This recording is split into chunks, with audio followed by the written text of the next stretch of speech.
Nirupama tales में आपका स्वागत है। आज की कहानी का शीर्षक है ब्रह्मा और विष्णु में होड़।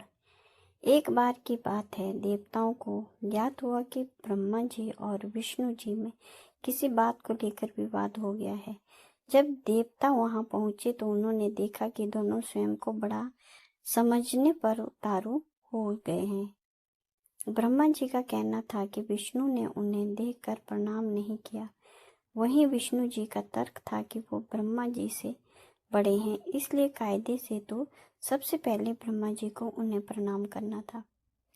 दोनों की बहस इतनी अधिक बढ़ गई कि अस्त्र का प्रयोग करने तक की नौबत आ गई थी। उस समय देवता भयभीत हो गए। उन्हें लगा कि अगर इस संसार के रचयिता और पालक दोनों में युद्ध हो गया तो ब्रह्मांड का क्या होगा। देवता इस प्रकार सोच ही रहे थे कि उसी समय एक दिव्य अग्निस्तंभ प्रकट हुआ।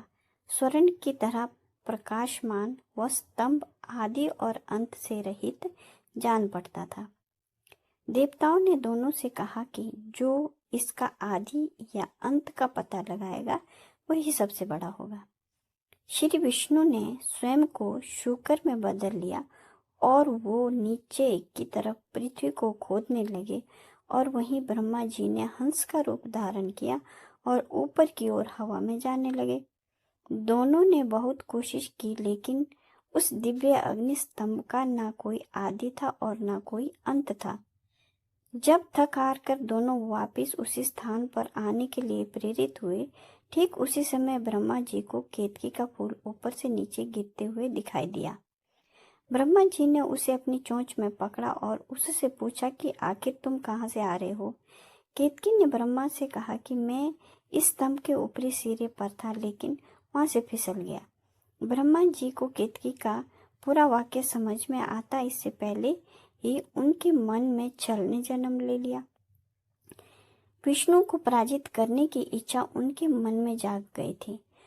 उन्होंने केतकी को असत्य बोलने के लिए तैयार कर लिया। उधर विष्णु अपनी पराजय को स्वीकार कर चुके थे।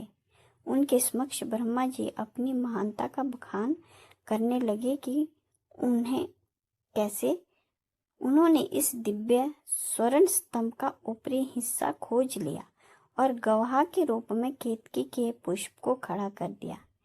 विष्णु ने हाथ जोड़कर जैसे ही अपनी पराजय स्वीकार की, वो अग्नि स्तंभ टूटने लगा और उसके मध्य से ओम की ध्वनि सुनाई देने लगी। आग की लपटों के बीच सबने शिव को क्रोध से भरे हुए देखा। शिव ने ब्रह्मदेव को उनकी इस हरकत के लिए जमकर फटकार लगाई और अपने त्रिशूल से प्रहार किया। शिव ने ब्रह्मा को शाप दिया कि आपने सत्य को स्वीकार नहीं किया, इसलिए संसार आपको स्वीकार नहीं करेगा।